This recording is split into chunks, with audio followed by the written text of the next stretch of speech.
everyone, here we go again. Hari ini saya akan kongsikan salah satu software yang tengah in sekarang ni, terutamanya dalam dunia pendidikan.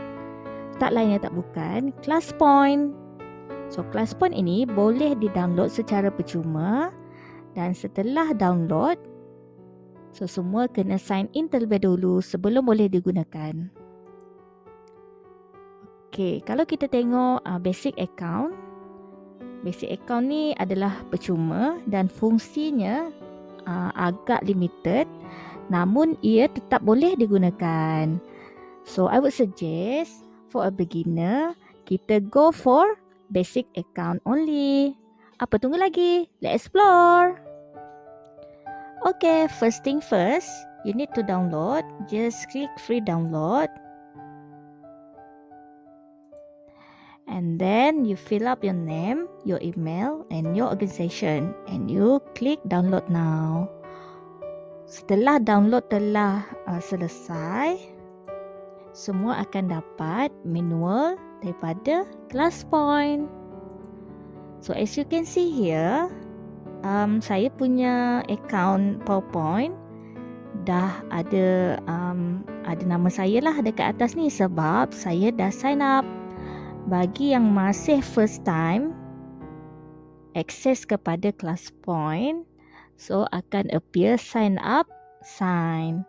So kenalah sign up terlebih dahulu.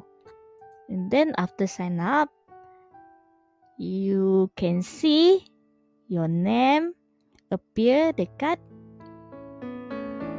PowerPoint. Okay, once kita dah sign up dan juga sign in, kita terus pergi ke slide yang kita nak buat interactive quiz. So okay, since saya dah buat soalan ini dalam bentuk multiple choice, saya nak buang dululah supaya saya boleh tunjukkan proses daripada awal tu, macam mana kita nak jadikan quiz ini lebih interaktif. So okay, soalan ini berbentuk multiple choice, so saya kena pilih multiple choice lah. Okay, simbol ni macam adjust sikit kat tepi. So okay, di sebelah kanan ni kita boleh pilih since jawapan ni ada 3 je, so saya kena pilih 3 je lah number of choices. Jawapan yang betul adalah A.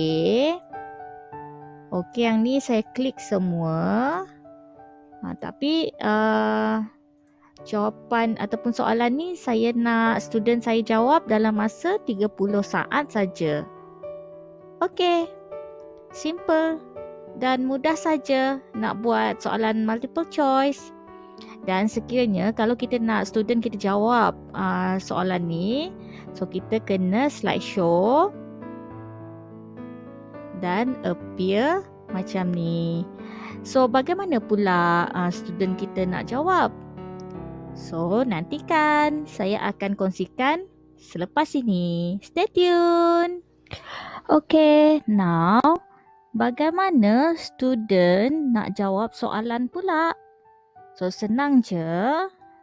Bila kita dah ke sesi interactive quiz, so kita minta students untuk install ataupun untuk login ke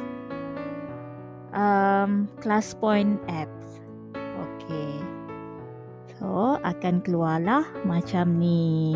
Okay, so tadi masa kita dah view kita punya slideshow. Okay, kita view kan ada class code ni. So sebagai student dia akan login berdasarkan kod tersebut 99988. Okay, and then nama dia saya bagi nama Z lah dekat sini. Okay, join. Okay, so jawapan kita contohlah saya bagi jawapan C. Okay, submit. And then selepas 30 saat kita akan nampaklah okay, kita close. Ada seorang, ada 2 orang jawab C. Okay, so kita show apakah jawapannya yang betul. Okay, jawapan betul adalah A. So kalau kita ada 10 student, so kita boleh tengok siapa yang jawab soalan yang salah ni. Berbanding dengan Kahoot, kalau Kahoot kita tak boleh tengok siapa yang jawab dengan salah. Tetapi the best thing about ClassPoint, kita boleh tengok siapa yang jawab salah ni. Z ni lah yang jawab salah.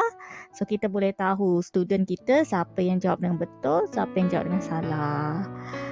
Menarik kan? Okey, seterusnya saya akan kongsikan fungsi word cloud.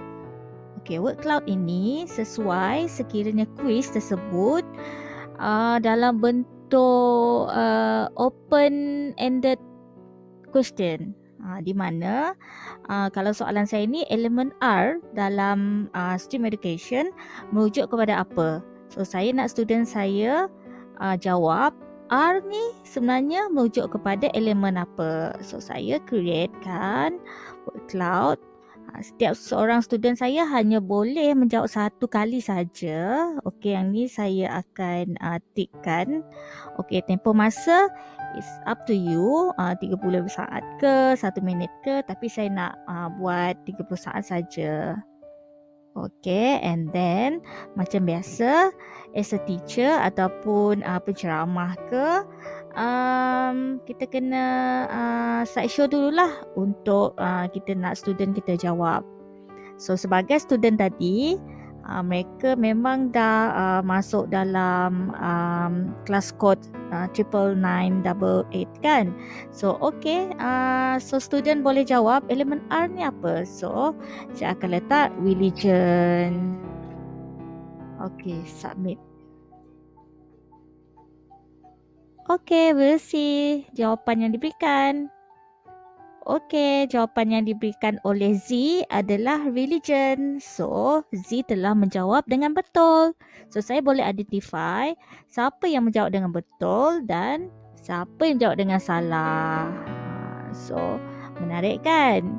Okey, kita pergi ke fungsi yang seterusnya, iaitu short answer. Okey, last but not least, saya nak share bagaimana menggunakan fungsi short answer.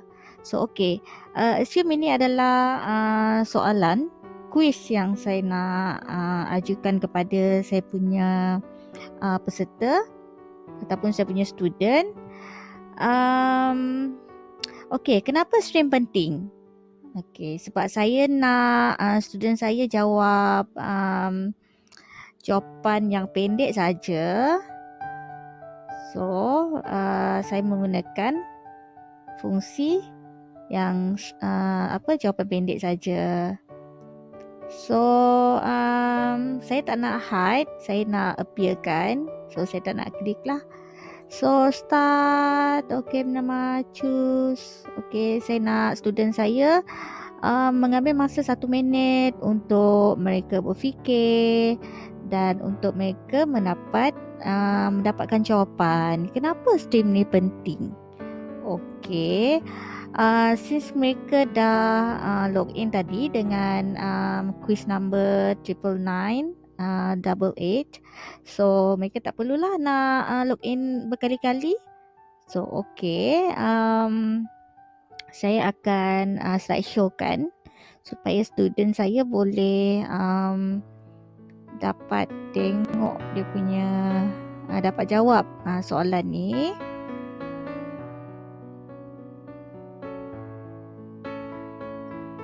Okey, soalan pun dah keluar dalam interface ClassPoint app. So semua bolehlah mengarang jawapan dekat sini. Contoh stream penting kerana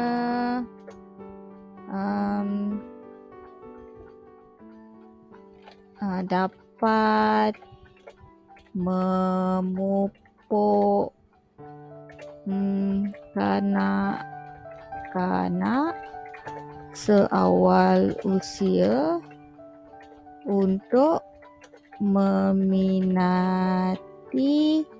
bidang sains dan teknologi. Contoh kan. So, okay, kita submit. Okay, ni jawapan daripada Z. So, okay, nampaklah appear lah jawapan Z tadi di screen cikgu ataupun penceramah lah. So, kalau ada 10 yang bagi jawapan, so 10 akan appear kat sini dengan namanya sekali. Okay, saya boleh bagi love.